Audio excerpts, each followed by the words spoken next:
Dios los bendiga, hermanos. Vamos a comenzar nuestro estudio de discipulado de este domingo 23 de junio de este 2024 y vamos a ponernos en las manos del Señor en oración. Les invito a cerrar sus ojos, invocar el nombre del Señor. Padre Celestial, como cada semana nos gozamos, nos maravillamos por tus proezas, por tus misericordias. Te damos las gracias que nos permites estar de nueva cuenta unidos como iglesia, alabando y glorificando tu nombre, pero también dispuestos a aprender las maravillas de tu palabra, las bondades de tu inmenso amor, las misericordias que derramas para cada uno todos los días.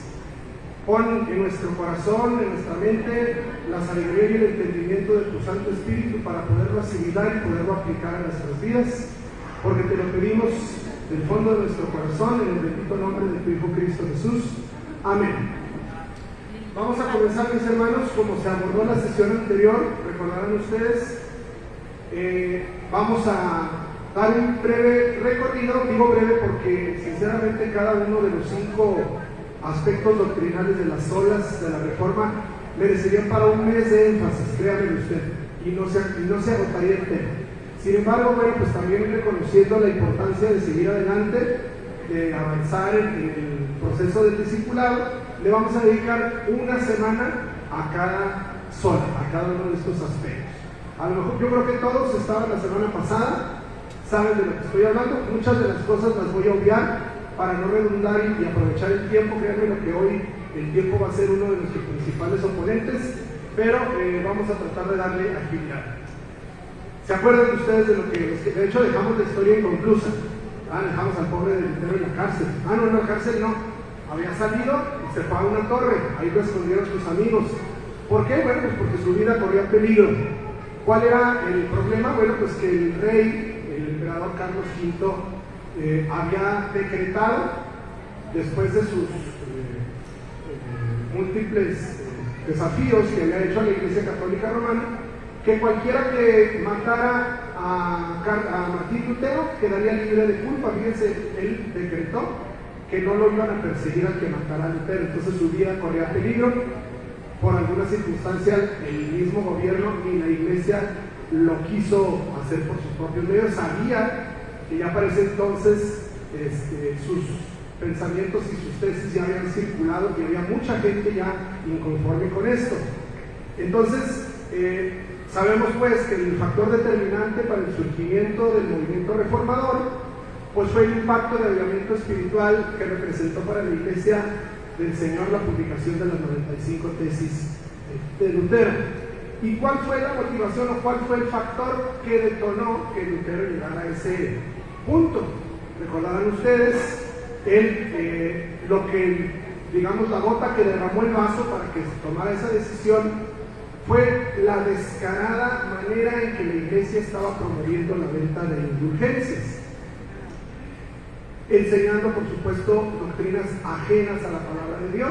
Él, por más que había estudiado, nunca vio en la Biblia sustento para sostener que las indulgencias fueran voluntad de Dios. Entonces, él tuvo que erigirse como un portavoz, como un adalid de la verdad. Dios, por supuesto, lo estaba preparando, aún siendo monje católico. Estaba hablando a su vida. ¿Por qué? Porque él iba directo a la palabra. Él prefirió ir a la fuente original de la enseñanza que representa la palabra de Dios, en lugar de confiar en lo que pues, toda la gente hacía, era lo normal, ¿sí? Pudo haberse amoldado al mundo y pudieron haber pasado otros 500 años de oscurantismo. Sin embargo, él y muchos otros, que como vimos no es el único, es el más representativo, pero no fue el único, decidieron apegarse a la palabra de Dios. Entonces, ¿cuál fue el conflicto? En el fondo subyace otro aspecto, más que las indulgencias, que Lutero y todos los reformadores le creyeron más, prefirieron creerle más a la Escritura, a la palabra de Dios, que a lo que la Iglesia Católica proclamaba. Ellos decían, por ejemplo, unos años después de la Reforma, el clero católico se organizó y realizaron un concilio. Sí, por supuesto, revisaron sus dogmas, revisaron sus estatutos, pero llegaron a la misma conclusión. O sea, no sirvió de nada, duraron meses, creo que hasta más de un año, encasillados, enclaustrados, así como ahora hacen los concilios cuando eligen papas, ¿sí? Los cónclaves. Bueno, pues duraron meses enteros deliberando para llegar a las mismas conclusiones. Por ejemplo, de ese concilio de Trento de 1546, pásame la hija, salieron estos dos postulados. Por eso lo pongo ahí con esta pregunta: ¿cuál es la máxima autoridad para dirimir los aspectos de la fe, de la relación del hombre con Dios? Pues para la Iglesia Católica, emanado de ese concilio, ellos concluyeron que, primero, las Sagradas Escrituras,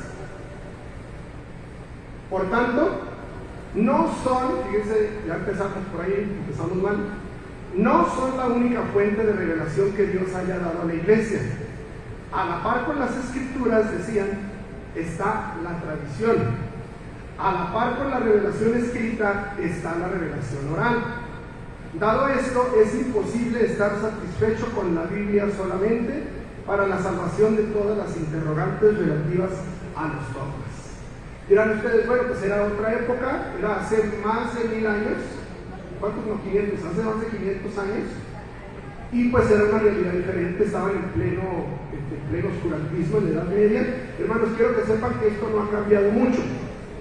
Del catecismo actual, me investigar el punto número 95 de su catecismo, que hoy a los que llevan a sus niños al catecismo, eso es lo que les enseñan, dice así: la tradición, la escritura y el magisterio de la Iglesia, según el plan prudente de Dios, están unidos y ligados, de modo que ninguno puede subsistir sin nosotros. Los tres, cada uno según su carácter y bajo la acción del único Espíritu Santo, contribuyen eficazmente a la salvación de las almas. Dense cuenta de la magnitud de error y de energía que están enseñando.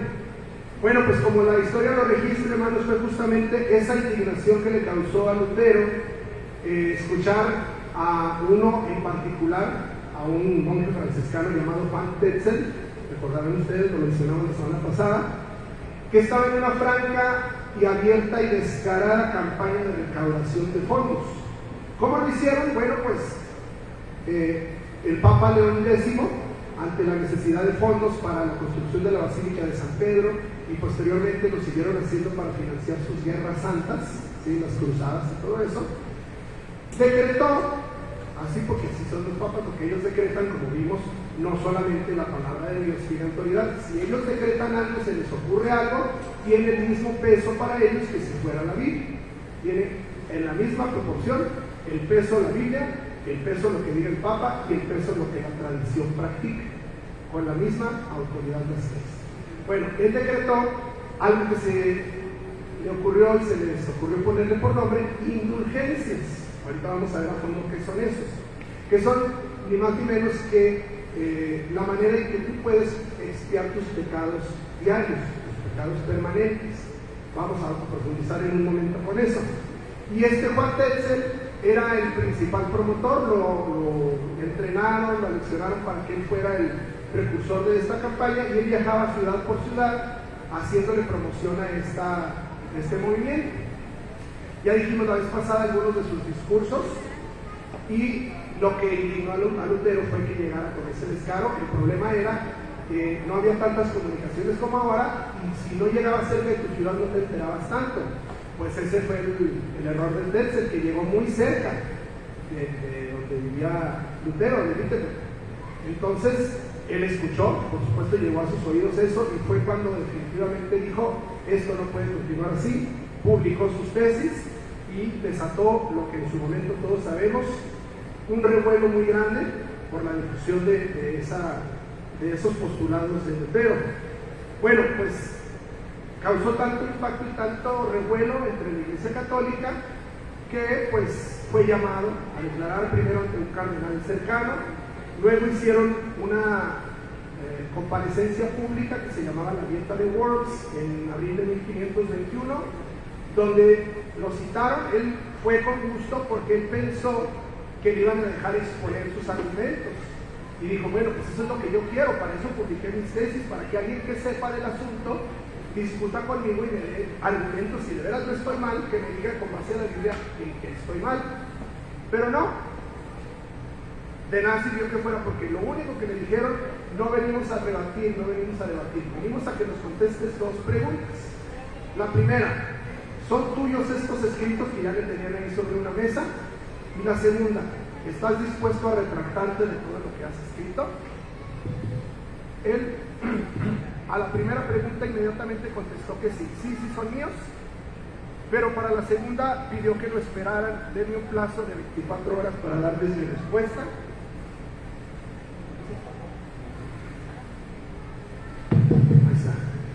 Para darles mi respuesta, le concedieron esas 24 horas y al día siguiente que compareció fue cuando pronunció ese discurso que ya vimos la semana pasada.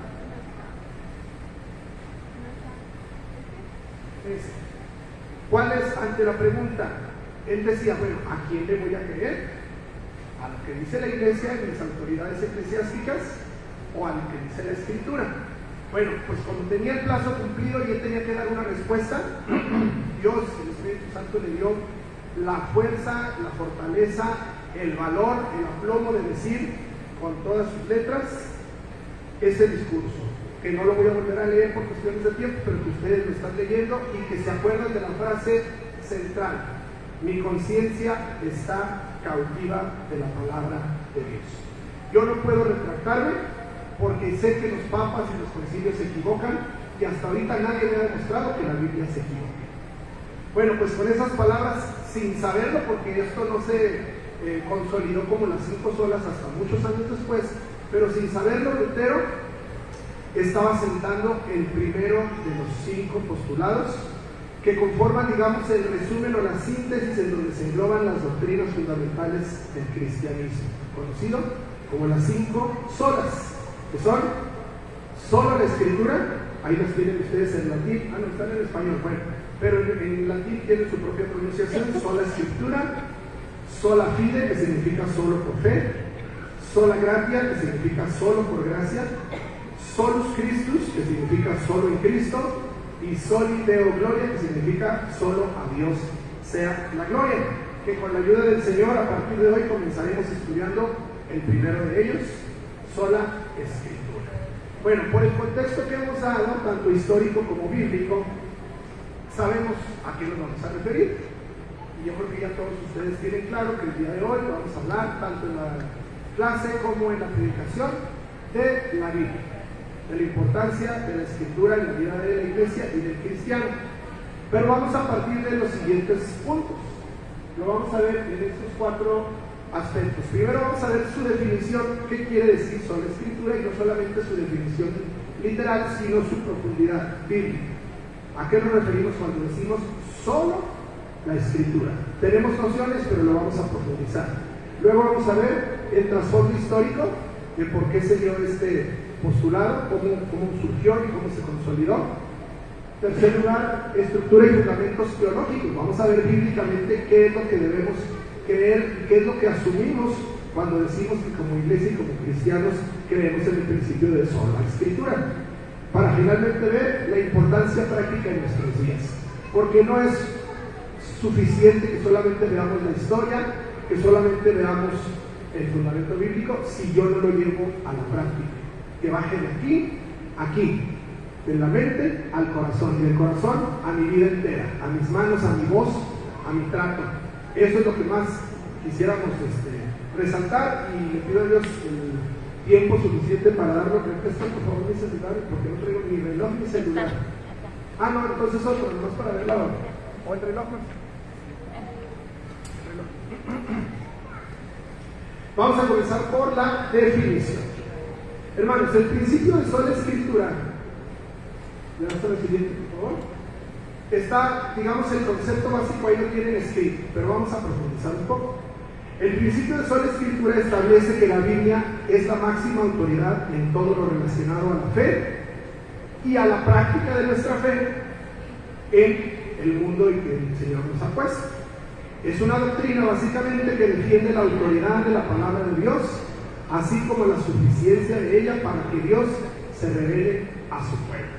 Digamos que con eso está dicho todo. Pero ¿cuáles son los sustentos? ¿Cuáles son los fundamentos? ¿Y qué implica que nosotros proclamemos eso? Bueno, por principio de cuentas, bíblicamente hablando, es la regla de práctica no solamente del cristiano en lo individual, sino del pueblo de Dios en lo colectivo. ¿Qué queremos decir? La vida de la iglesia. Pablo le dice a Timoteo en 1 Timoteo 3:15: pero en caso de que yo tarde, te escribo para que sepas cómo debe conducirse uno en la casa de Dios, que es la iglesia del Dios vivo, columna y sostén de la verdad. ¿Sí? ¿Cómo debes conducirte tú en lo personal, pero dentro de un contexto particular, que es la casa del Dios vivo, que es la iglesia? ¿Y qué es lo que te va a proveer esto? La palabra de Dios, columna y sostén de la verdad. Por eso esas escrituras que la Biblia contiene son el sostén y la columna. Entendemos lo que significa una columna. Si quito una columna del centro de una edificación, se viene abajo. Nada en el cristianismo, ni en la iglesia, ni en nuestra vida personal tendría sustento sin la palabra de Dios. Luego, en su segunda carta, casualmente también en el 3:15, Pablo le dice a Timoteo: desde la niñez has sabido las sagradas escrituras. ¿Qué queremos decir aquí? En 1 Timoteo nos estamos refiriendo a las escrituras que Pablo le escribió a la iglesia. Estamos hablando del Nuevo Testamento. Aquí, en la segunda carta, él le dice que él conoce desde niño las sagradas escrituras. ¿A cuáles se está refiriendo? Al Antiguo Testamento. Entonces, ¿se fijan cómo están intrínsecamente ligadas? Porque un poquito vamos adelante, vamos a ver que es toda la Biblia, ¿sí? Y no como muchas denominaciones y a veces hasta sectas se sostienen sobre solamente o uno de los dos testamentos o simplemente ciertos pasajes.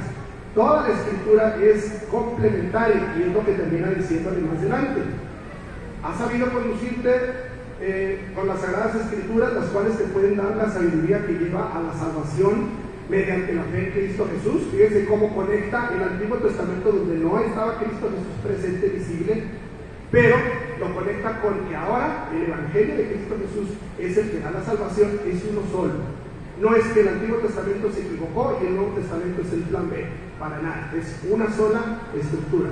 Y termina diciéndole: toda escritura, y esa es otra de las cosas que tenemos que subrayar, toda la escritura es inspirada por Dios y útil para enseñar, para reprender, para corregir, para instruir en justicia, a fin de que el hombre de Dios sea perfecto, equipado para toda buena.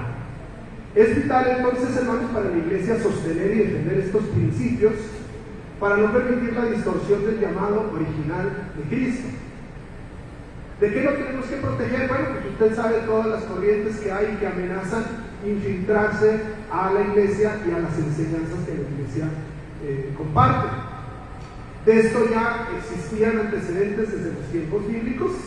Segunda de Pedro 3:16, Pedro le dice a sus lectores: asimismo, refiriéndose a Pablo, en todas sus cartas habla de ellas de esto, en las cuales hay algunas cosas difíciles de entender, claro que sí, pero que los ignorantes e inestables tuercen, como también tuercen el resto de las escrituras. Ese es un peligro latente y lo era desde los tiempos de la iglesia primitiva.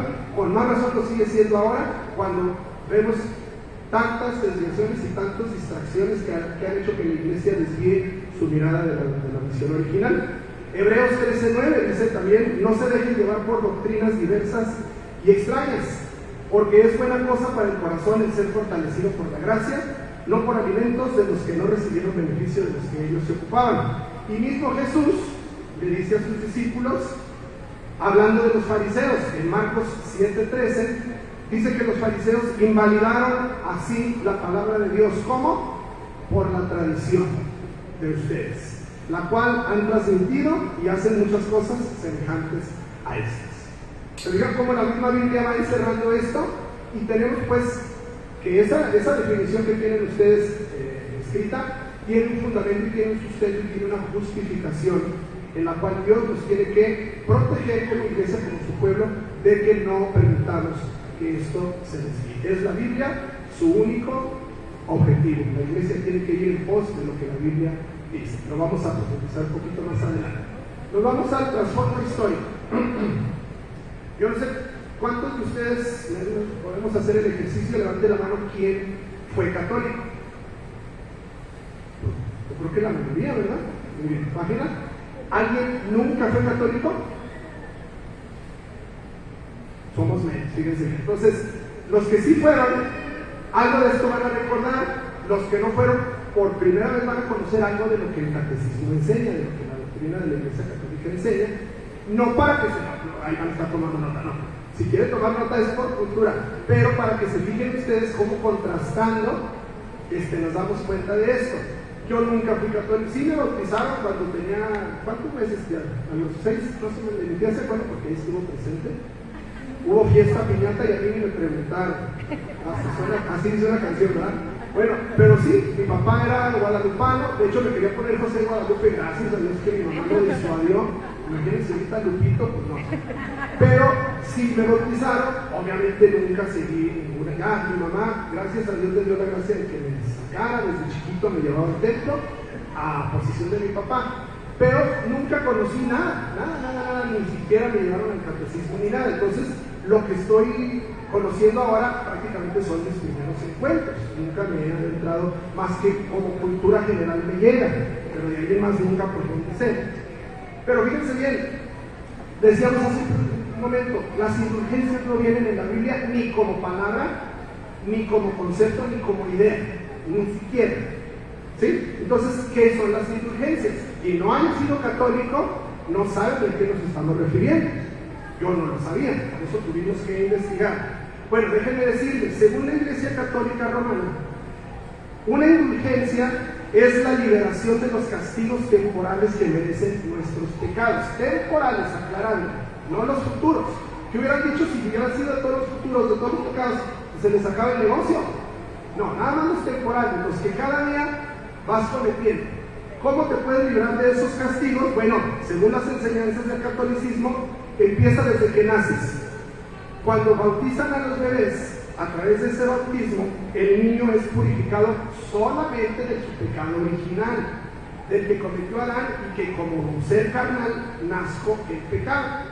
Ese es lo único, por eso dicen que le cortan la colita, dicen que bautizan a los bebés.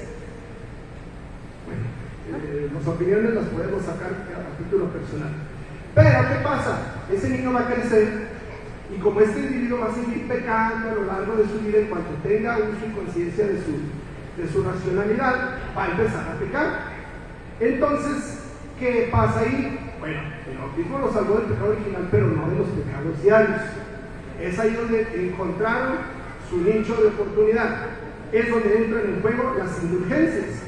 Y fíjense qué es lo que son las indulgencias. Según la Iglesia Católica, además del Señor Jesucristo, que fue perfecto, que no cometió pecado, y en él radica la mayor parte de ese, ahorita les digo, de ese banco, también hubo otras personas, la Virgen María en segundo lugar, y muchos santos, todos los que ellos han canonizado, que fueron tan buenos que se pasaron de la raya. Tuvieron tantas buenas obras que les sobraron. ¿Y quién cree que administra todas esas buenas obras que sobran? La Iglesia Católica, el clero, el Papa. Entonces ellos, argumentando que ellos tienen las llaves del reino, y no las prestan para que nadie les saque copia, ellos administran esas indulgencias. ¿Quién? Principalmente el Papa. De hecho tiene su nombre. Ese banco de buenas obras se llama el Tesoro de Méritos y Satisfacciones de Cristo, de María y de los santos. Así se lo llama. Métase a internet para que vean que no le estoy echando mentiras. Bueno, pues ese excedente de buenas obras puede ser transmitido a los que lo necesitan. ¿Quién lo necesita? Pues todos los que andamos todo el día pecando y pensando malas cosas y haciendo y diciendo tanta cosa. Entonces el Papa es el que ofrece las indulgencias a todos los fieles católicos. Lo que esto significa que este superávit de méritos, ese banco de buenas obras, puede ser transferido como si fuera una transferencia de las que ahora hacemos vía electrónica. De hecho, no era privativo de aquel entonces, porque cualquiera diría, bueno, pues es que la gente de antes no sabía ni leer ni escribir, era mucha ignorancia. Hermanos, sigue vigente ese principio. La última gran venta de indulgencias se acaba de dar en el año 2013. El mismo Papa Francisco ofreció indulgencias plenarias, bueno, el trasfondo general sigue como si nada, pero de repente los papas sacan un paquete nuevo. ¿No ven que siguen canonizando gente? Bueno, pues esos santos siguen echándole buenas obras al banco. Entonces, esas buenas obras se siguen ofreciendo. Han cambiado algunas formas, nada más las formas, el fondo sigue igual. Ese día, esa gira que hizo a Brasil, él ofreció indulgencia plenaria a todo el que fuera a Brasil. ¿Qué es una indulgencia plenaria? Duradera, un poquito más larga que la del día a día, no sé si ya para para la eternidad no, nada más mientras vives. Y la indulgencia plenaria se ofreció en ese momento a quien fuera o a quien lo siguiera por internet, ese evento. Y todavía se sigue ofreciendo indulgencias pequeñas de las diarias a quien agregue al Papa Francisco en Twitter. Véanlo en internet para que vean. Incluso si usted va al Vaticano, en el aeropuerto hay stands así como de renta de carros y de comida. Hay un stand del Vaticano para que usted consiga indulgencias, le dicen cómo le haga. Ya no se las venden descaradamente por dinero, pero le dan la información como si fuera guía de turistas, pues guía de indulgencias. Bueno, se sigue practicando. Entonces, eso es lo que son las indulgencias según ellos. Y eso es lo que, fíjense cómo 500 años después, el fondo sigue siendo el mismo. Lo que Lutero repudió y le indignó de lo que hacía Juan Tetzel es lo que ahora la iglesia está llamada a rechazar, a repudiar y a señalar, a no estar enseñando cosas ajenas a la palabra de Dios. Por ejemplo, en aquel entonces Juan Tetzel decía algo como esto.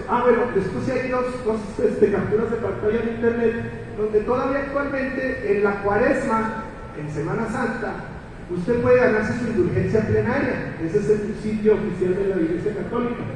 Y sus condiciones básicas son que se aviente con el Via Crucis, si puede físicamente vaya, tiene que ir, que se canse, que sude y que le salgan ampollas. Si no puede, porque hay personas de edad y que por sus condiciones físicas no pueden, nada más que se compunja, que se sienta así de triste y de lamentable, ay, pobrecito mi Señor Jesús, cómo sufrió. Ese es el requisito, yo no sé cómo le harán para evaluarlo, que te duela, y luego ya después rezar el rosario, adorar el sacramento y leer o escuchar las Sagradas Escrituras, y si vale en YouTube. Ya lo estudié. Si no sabes leer o ya no ves, pon la Biblia leída, pon el Evangelio diario que te publican ahí, escúchalo y ya con eso te ganas la indulgencia plenaria. Fíjense todo lo que tienen que hacer, pero todavía hay otros requisitos. Orar por el Papa, por las intercesiones que él haga, y esta oración indica el Vaticano que da elección de los fieles, pero se sugiere un Padre Nuestro y una Ave María. Digo, si te sirve de alguna recomendación. Entonces, fíjense, no ha cambiado, cambiarán las formas, pero no cambiaron los fondos. Entonces, el trasfondo sigue siendo el mismo, la venta de indulgencias. Más allá de eso, había un asunto trascendental. El que Lutero se preguntó, bueno, ¿a quién le voy a creer? ¿Quién tiene la autoridad sobre estos asuntos? ¿Lo que dice la iglesia o lo que dice la palabra de Dios? Y en ese discurso de la dieta de Worms lo dejó bien claro.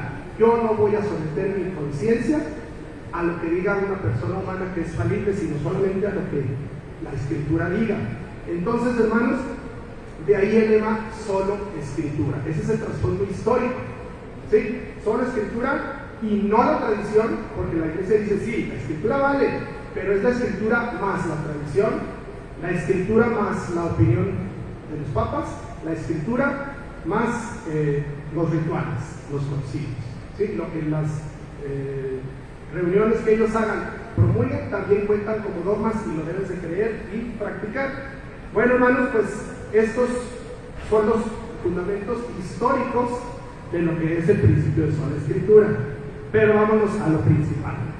Todo lo demás es historia, todo lo demás es contexto, pero qué mejor que sea la Biblia la que nos habla.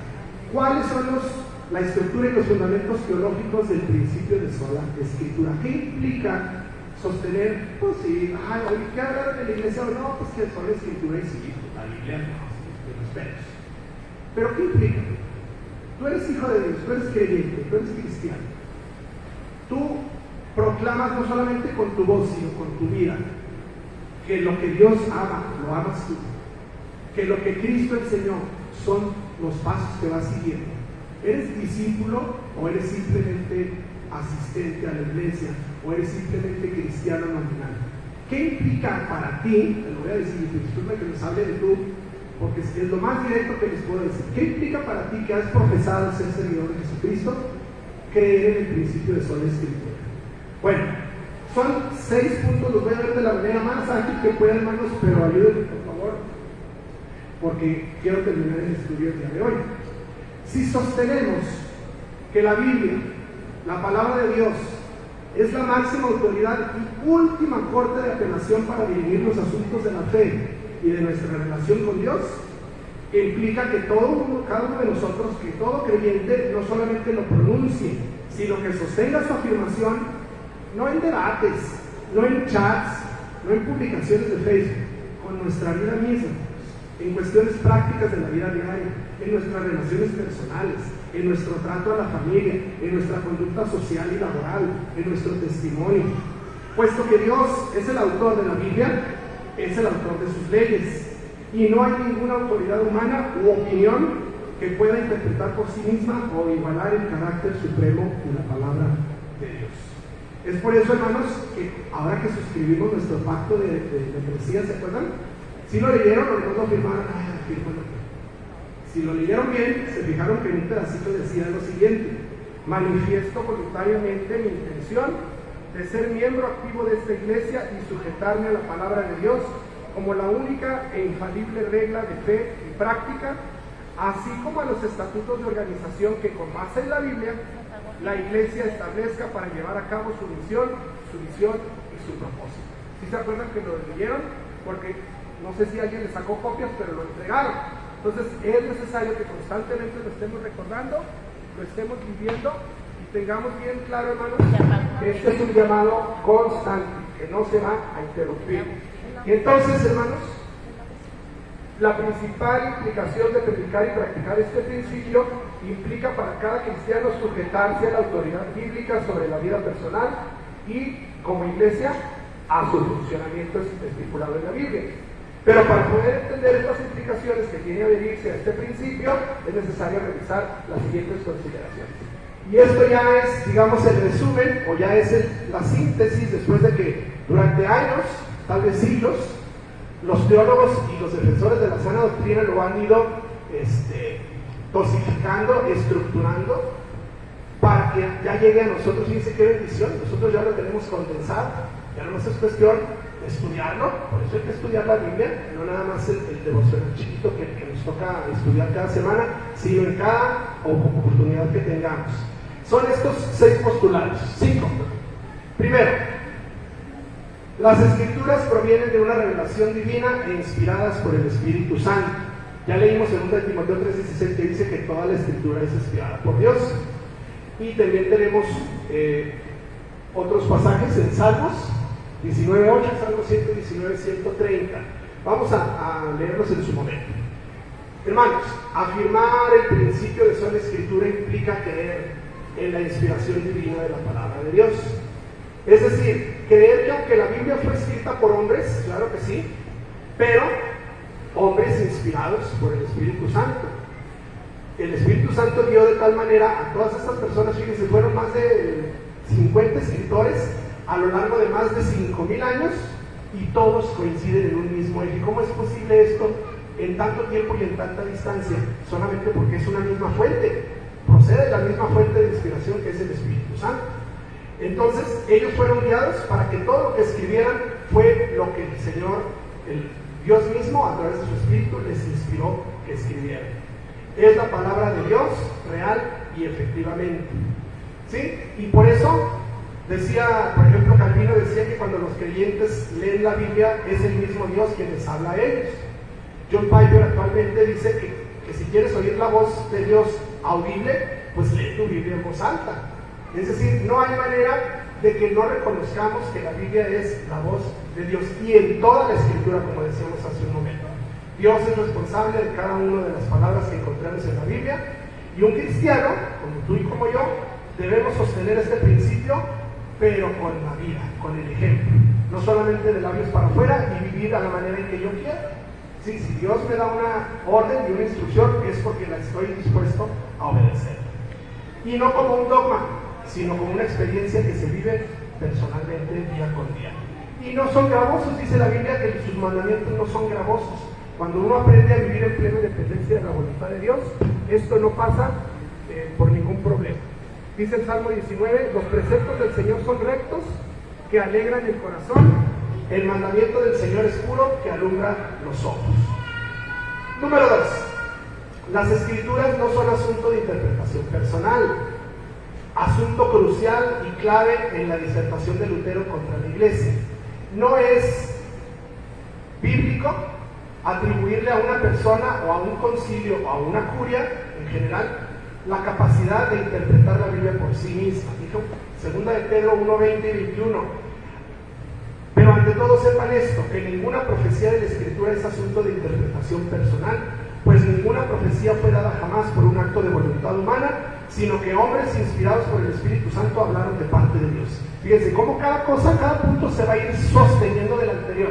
Ya dijimos en el 1 que es el Espíritu Santo quien le inspira. Bueno, en base a eso, el 2 podemos sostener que no interviene la interpretación humana, simplemente el Espíritu Santo. Les he dicho en muchas ocasiones, ¿cuántas veces los profetas escribieron cosas que no entendían? Y yo creo que hasta sus mismos seguidores o su misma familia decían, ¿y esto qué quiere decir? No sé, pero es lo que me dictó el Espíritu. ¿Cuántas cosas rebasaban su entendimiento? Sin embargo, ellos obedecieron y no le interpretaron, no le pusieron de su cosecha para que la gente lo entendiera mejor. Ese es uno de los graves errores de muchas iglesias y muchas denominaciones en la actualidad, que creen que le podemos ayudar al Espíritu Santo, que le podemos ayudar a Dios a que la gente lo entienda mejor. La Biblia se interpreta por sí sola y no son asuntos de interpretación humana.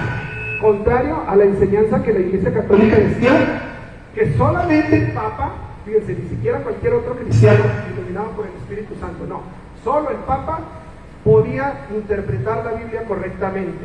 Y durante siglos se atribuyeron el derecho de interpretar la Biblia, cuando Dios nos dio la palabra para que todos la leamos. Hermanos, es tan accesible ahora leerla, porque hasta traducciones fáciles de entender tenemos, ¿sí? Quien tenga una nueva traducción viviente lo puede ver, el que tenga la nueva versión internacional también lo entiende mucho mejor. No se diga Dios habla hoy, traducción en lenguaje actual. Muchos se quejan de que la Reina Valera está muy incomprensible. Pues está incomprensible porque no te has impregnado, no te has empapado de la enseñanza. Sí, pero la Biblia es comprensible por sí sola. De eso se deriva el tercer punto. La Biblia es suficiente. No es la Biblia más esto, la Biblia más lo otro, más la Biblia más aquello. La Biblia es suficiente para decirnos todo lo que se tiene que decir y cumplir claramente el propósito para el que Dios la inspiró. Dice, por ejemplo, Salmo 119, 105, lámpara es a mis pies tu palabra y luz para mi camino. El Salmo 119, 160 dice, la suma de tu palabra es verdad y eterna cada una de tus justas ordenanzas. Hermanos, la Biblia es suficiente para lo que Dios la hizo suficiente, que es para nuestra relación con Dios. La Biblia a lo mejor no será suficiente para enseñar, para construir un puente, para operar un enfermo, no. Es suficiente para lo que Dios le inspiró, que es que el hombre llegue a Dios. En ese aspecto no hay nada que se le pueda agregar o restar. Dice todo lo que tenemos que saber para que conozcamos a su Hijo, a Dios, a través de su Hijo Jesucristo.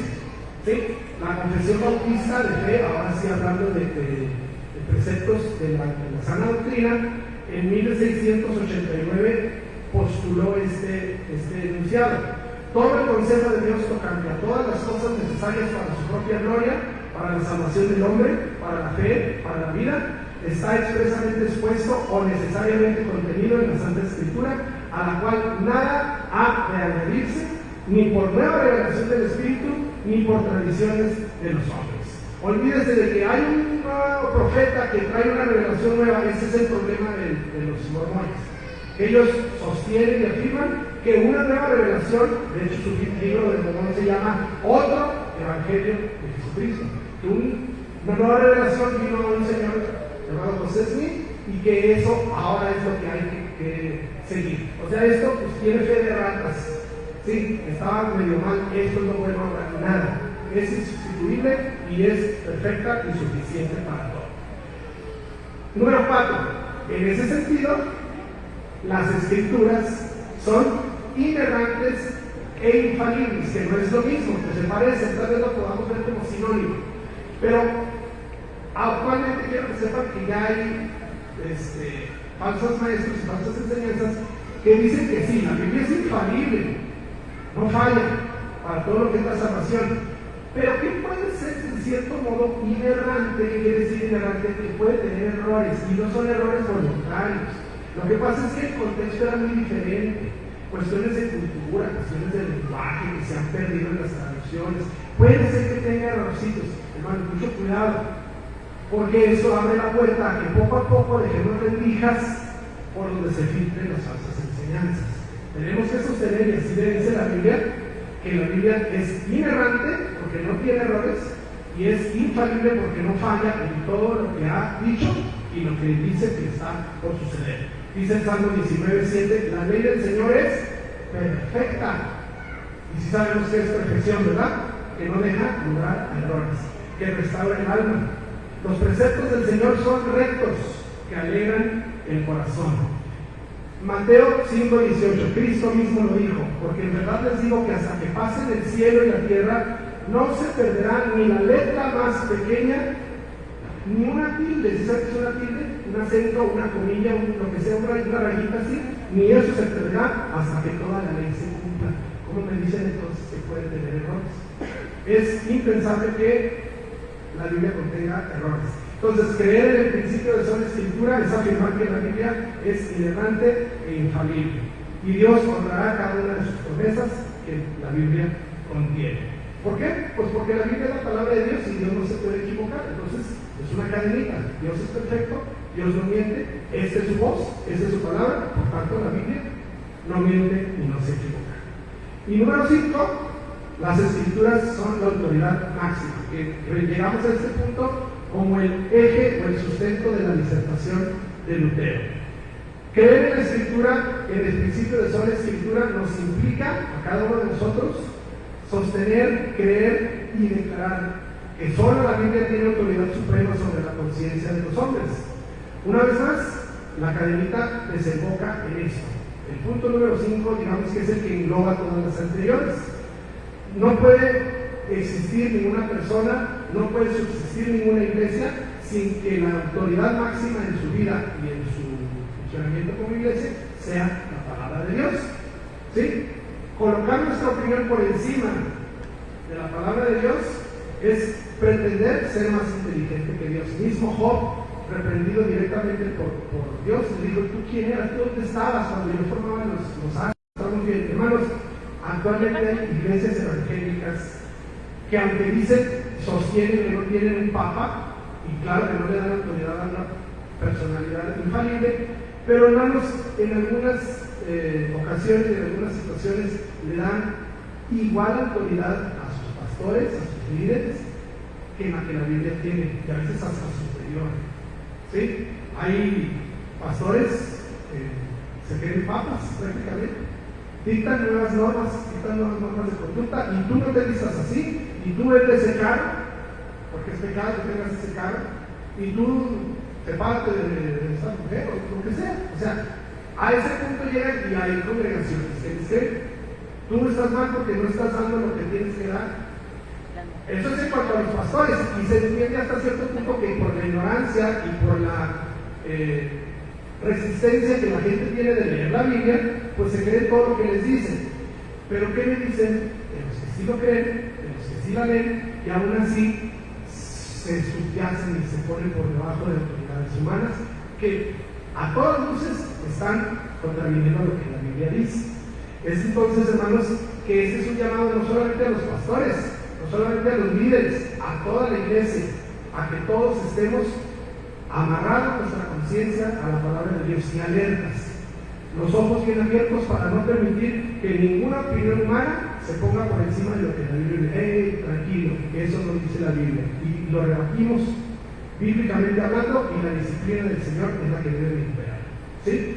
Mismo Pablo les decía a los Gálatas, ahí en el 1:8, si alguien, ya sea nosotros, fíjense, los apóstoles, todavía en ese momento Pablo pudo haber como apóstol enseñado algo diferente a lo que el Evangelio decía y no lo hizo. Todavía no se cerraba la Biblia. Pues Pablo mismo dice, si nosotros mismos, incluso un ángel del cielo, les predica otro evangelio, sea maldito para ustedes. No lo reciban. Y un versículo después lo reitera, sea maldito.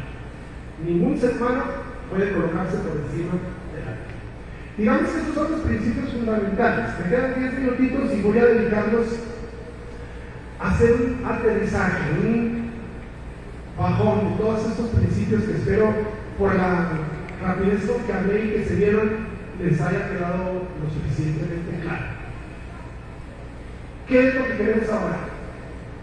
Aplicación práctica. Yo pude haberles impreso una hoja con todo el consejo y llévensela y estudienla. No sirve de nada.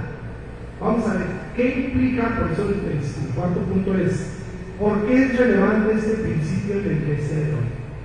Tiene que ver, oigan, solamente es historia y lo vemos como contexto, como un énfasis más que se va a hacer en los estudios.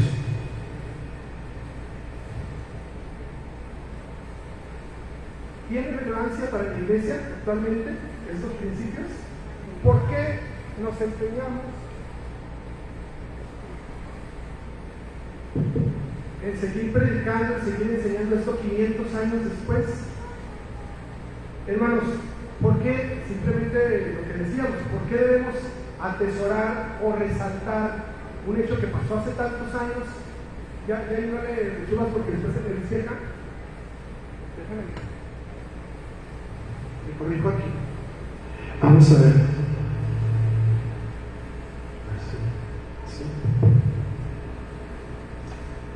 Sí. Espero que esté bien.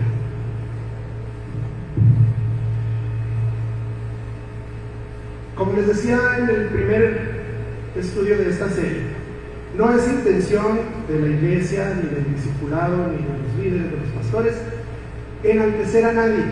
No estamos adorando a Lutero, ni a Calvino, ni a los reformadores en general. Simplemente, hermanos, es hacerlo a manera de gratitud, es reconocer cómo por su gracia Dios, en el momento justo y en el momento preciso, levantó a estos y otros muchos hombres fieles, y lo sigue haciendo, que defendieran la autoridad de su palabra, dejando actualmente a la iglesia un legado que no podemos olvidar ni menospreciar. Es tan triste que ya la Biblia no tiene nada de valor, bueno, muy poco valor entre el pueblo de Dios. Muchas veces ya ni la procuramos, ya no la cargamos, porque como viene en el celular, pues ya qué caso tiene andar batallando con un libro tan pesado.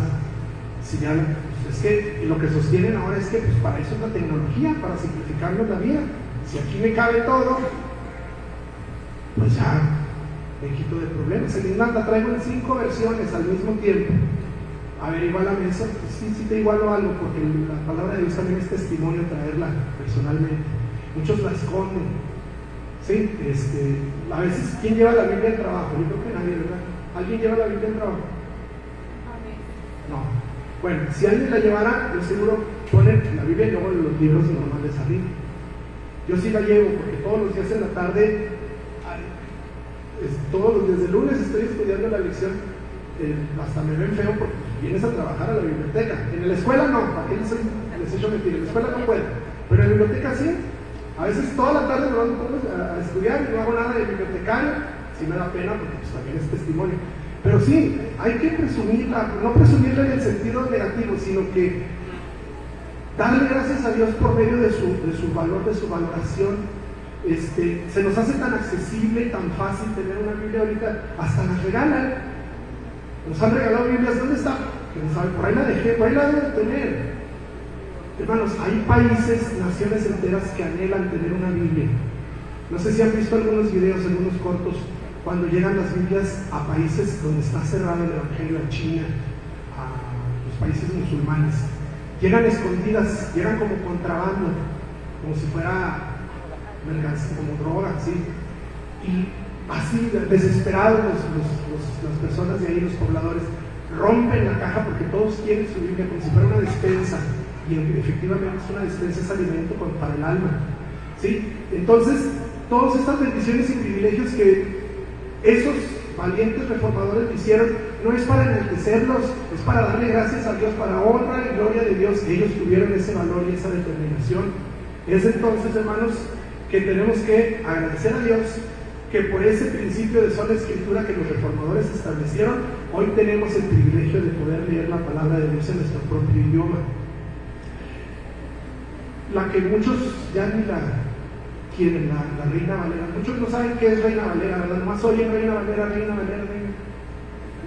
¿De qué país sería reina esa señora? No, fíjense hasta qué punto llegamos. Se llama así porque hubo un hombre llamado Casiodoro de Reina, todos los jovencitos que me están escuchando, que tradujo la Biblia en contra de la voluntad de la iglesia al español. Este era español. En cada país hizo cada quien lo suyo.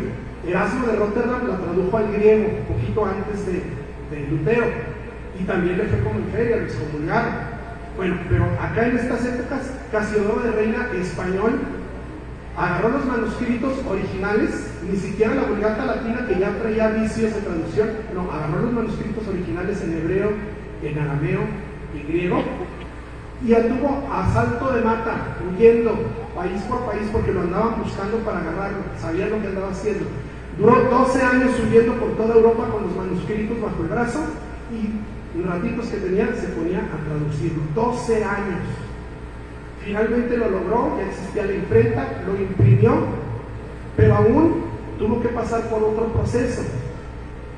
Otro español llamado Cipriano Valera agarró los escritos de Casiodoro de Reina y los empezó a revisar, a traducir, a adaptar y a acomodar. ¿Saben cuántos años se tardó? 20. 12 de Reina y 20 de Valera, más de 30 años para que existiera una Biblia en español, la que hoy muchos hasta en las universidades le dicen a una maestra, la Reina Valera, que porque nadie le entiende. ¿Cómo que no le entiendes, hermano? Léela para que veas que sí le vas a entender. Imprégnate de ella. Bueno, esto es lo que debemos agradecer, estar profundamente agradecidos con Dios por estos hombres como ellos.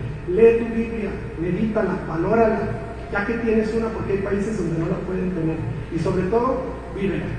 Escucha lo que el Espíritu Santo te dice cuando la lees, pues es la misma voz de Dios hablándote. Es también por el principio de sola escritura que hoy podemos adorar como iglesia de la manera en que lo hacemos. Recuerden lo que les dije la vez pasada, no se adoraba así. El centro de las liturgias, de las celebraciones religiosas era la misa, era la Eucaristía, y por eso el altar estaba en el centro y el atril a un lado, porque la escritura no importaba. De hecho no edificaba a nadie la lectura de la escritura, porque la leían en latín, nadie le entendía uno que otro que hablaba latín, y era un pedacito. Lo importante era aquí, cuando en la Eucaristía le daban a la gente a comer el pan y el cuerpo y la sangre de Cristo, según ellos, ¿sí? Entonces, ¿qué es lo que le dice Pablo a Timoteo ahí en 3:15, primera 3:15? Te escribo para que sepas cómo debes conducirte en la casa de Dios, que es la iglesia de Dios vivo, columna y sostén de la verdad. Y en el 4:13, entre tanto que llego, ocúpate en la lectura de las Escrituras, la exhortación y la enseñanza. Allí en la Biblia está la base para trabajar en la casa de Dios. No te pongas a inventar, Timoteo, no saques nuevas ideas. La iglesia no está para ser creativa o innovadora, la iglesia está para regresar a sus orígenes y a sus fundamentos. Por ahí pusimos en la publicidad en la semana, la única manera de que la iglesia avance hacia adelante, ¿cómo es? Que vuelva hacia atrás. Pero qué contraproducente, qué paradoja, ¿sí? Regresando a los fundamentos. No invente, iglesia, no invente nuevas metodologías, nuevas tecnologías, que ahora pintado de negro se ve más bonito, que estas luces aquí, que el humo, y que el predicador salga de abajo de una plataforma, y que se quite el saco a media predicación, y que grite, y que levante no inventes. Aquí está todo como debes conducirte. Por eso adoramos como adoramos, cantamos himnos, oramos, leemos la escritura, nos predican. Se nos hace tan normal que no lo valoramos. Fue gracias al principio de sola escritura que ahora los púlpitos ocupan el lugar central. aquí, hasta visualmente hablando, cualquier persona que entra se fija que aquí se predica la palabra de Dios. ¿Sí? No es un escenario, no es un altar. Los altares se acabaron cuando el holocausto supremo que fue Cristo se ofreció en nuestro lugar. Hermanos, pregunta para concluir: ¿es la Biblia la autoridad suprema en tu vida? De tal manera que podamos afirmar, como lo dijo Lutero, mi conciencia está cautiva a la palabra de Dios. Podemos, así como él se inspiró en la torre y compuso la cuarta estrofa de Castillo Fuerte, podemos cantarlo, ahorita lo vamos a cantar. Esta palabra del Señor, que el mundo no apetece, es más, a veces ya ni los cristianos la apetece, no la quieren traer. ¿Dónde estará mi Biblia domingo a las 9 de la mañana? La dejé, y ahí voy al carro, y ahí voy al cuarto, y ahí voy al baño, y no la hallo. Por el Espíritu de Dios nos queda claro, viendo este trasfondo histórico, es que muy firme permanece. No solamente ha permanecido, firme, como columna y baluarte de la verdad. Nos pueden despojar, a Lutero le iban a cortar la cabeza. No me importa que me despojen de bienes, de mi nombre, de mi hogar, el cuerpo destruir, pero por siempre ha de existir de Dios el reino eterno. Hoy que lo cante, vivan esta estrofa en particular. Conclusiones: afirmar que solo la Escritura, el principio de sola Escritura, implica aceptar que la palabra de Dios es la máxima autoridad en tu vida y en la vida de nuestra iglesia, y eso requiere una autoridad que implica que se le obedezca. De nada sirve autoridad si no se le obedece, es obediencia. Segunda, la palabra de Dios interpreta a la misma palabra de Dios. No necesitamos intermediarios, no necesitamos intercesores. Discúlpenme lo que voy a decir. El Espíritu no inspira las predicaciones. El Espíritu inspiró a la Biblia, y la Biblia ilustra e indica lo que debe predicar en tu vida. ¿Sí? La inspiración ya está aquí. El predicador solamente la transmite. ¿Sí? Entonces nunca debe admitirse inspiración o interpretación personal, o de un concilio o de un cuerpo de líderes por encima de la autoridad bíblica. Y finalmente, solo la Escritura juzga a la iglesia y a sus miembros, y no al revés. No es la iglesia la que interpreta la Escritura. Algo así puso ahorita el hermano pastor en la mañana. ¿Cómo decía, hermano? ¿Se acuerda? Bueno, alguien lo trae por ahí.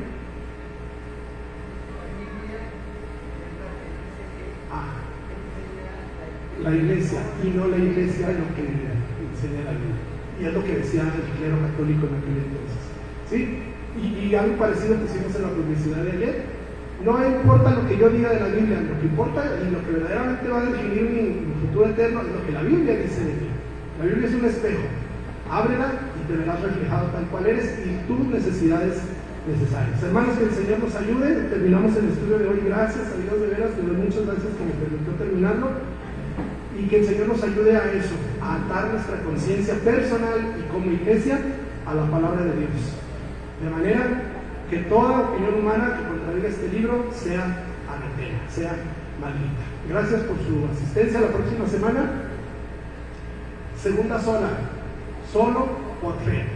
Y vamos a seguir extrayendo un poquito de la historia de Lutero, ya no redundando cosas nuevas, pero inmediatamente aterrizando a lo que la palabra de Dios nos dice. Que el Señor les bendiga y nos vemos la próxima semana.